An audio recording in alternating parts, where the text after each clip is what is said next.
புதுச்சேரியில் தனியார் மருத்துவக் கல்லூரிகளில் 50% இடங்களை அரசு பெறாததை கண்டித்து இந்தியா கூட்டணி உறுப்பினர்கள் வெளிநடப்பு செய்தனர்.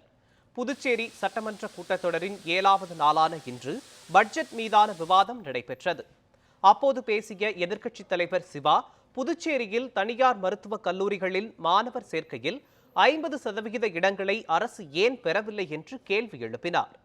அதற்கு பதில் அளித்து பேசிய பேரவைத் தலைவர், தேசிய மருத்துவ கவுன்சிலின் ஆணையை எதிர்க்கட்சித் தலைவர் கொடுக்க வேண்டும் என்று தெரிவித்தார்.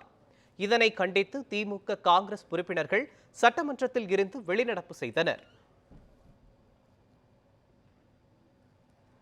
அது யூஜி சீட்டாக இருந்தாலும் சரி, பிஜி சீட்டாக இருந்தாலும் தொடர்ந்து மருத்துவ மாணவர்களுக்கு அகில இந்திய மருத்துவ கவுன்சில் சொல்லியிருக்கின்ற எந்த ஒரு அறிவுரையும் கேட்காமல் புதுச்சேரியில் தொடர்ந்து இந்த மருத்துவ சீட்டை குறைச்சி கொடுத்துன்னு வராங்க.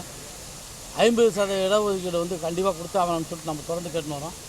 திராவிட முன்னேற்றத்தினுடைய ஆட்சி காலத்தில் இந்த மருத்துவ கல்லூரிலாம் ஏற்படுத்தப்பட்ட போது புதுச்சேரி சேர்ந்தவர்களுக்கு 50% இடஒதுக்கீடு கண்டிப்பாக தரணும்னு சட்டமாக்கி தான் இந்த கல்லூரிகள்லாம் அனுமதி கொடுத்தது.